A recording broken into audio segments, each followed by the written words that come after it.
اللہ کے رسول صلی اللہ علیہ وآلہ وسلم نے ارشاد فرمایا کہ بچہ ماں کے پیٹ میں ابھی 120 دن کا ہوتا ہے کہ ایک فرشتہ آتا ہے، اس کا رزق بھی لکھ دیتا ہے، اس کی سانسیں بھی لکھ دیتا ہے، اس کا شقی و سعید ہونا بھی لکھ دیتا ہے۔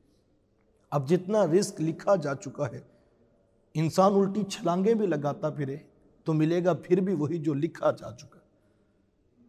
اب اختیار انسان کے پاس ہے، وہ محنت کر کے، صبر کر کے، قناعت اختیار کرتے ہوئے وہ حلال ذرائع سے اختیار کر لے اس کو، اور چاہے تو وہ بے صبرہ ہو جائے اور ان کو حرام ذرائع سے حاصل کر لے۔ دونوں صورتوں میں ملے گا وہی جو اس کے مقدر کا لکھا ہوا تھا۔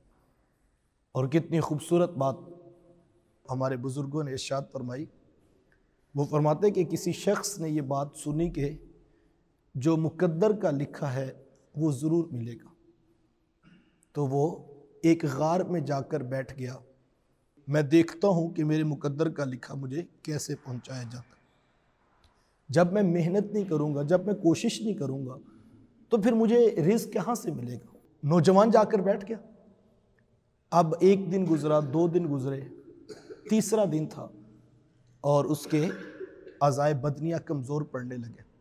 غار میں تنہا بیٹھا تھا، ایک قافلہ گزرا اور انہوں نے ایک جگہ پر پڑاؤ کیا، تو ایک شخص جو ہے وہ پانی لینے کے لیے کنویں کے پاس آیا، تو اس نے دیکھا کہ غار میں ایک شخص بیٹھا ہے۔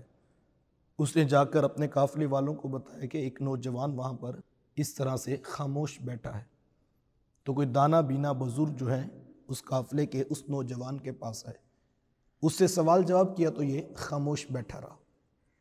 پھر اس کے سامنے کھانا رکھا تو اس نے ہاتھ اٹھا کر لقمہ اپنے منہ میں نہ رکھا، تو وہ سمجھ گئے کہ شاید بیچارہ اتنا کمزور ہے کہ اپنے ہاتھوں سے لقمہ توڑ بھی نہیں سکتا۔ تو خیر وہ لقمہ توڑ کر بنا کر اس کے منہ کے قریب کیا، اب وہ منہ نہیں کھولتا کہ جب میں محنت نہیں کروں گا، جب میں کوشش نہیں کروں گا تو پھر میرے مقدر کا میرے پیٹ میں کیسے جائے گا؟ تو جب انہوں نے منہ کے قریب کیا تو اب منہ نہیں کھولتا ہے۔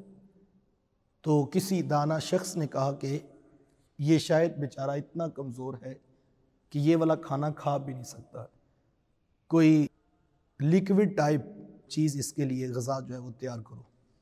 پھر وہاں پر جو ہے اس کے لیے پتلا سا حلوہ کسی نے تیار کیا، اور پھر اب وہ چمچ لے کر اس کے منہ میں ڈالتے ہیں، اب یہ منہ نہیں پھر کھولتا۔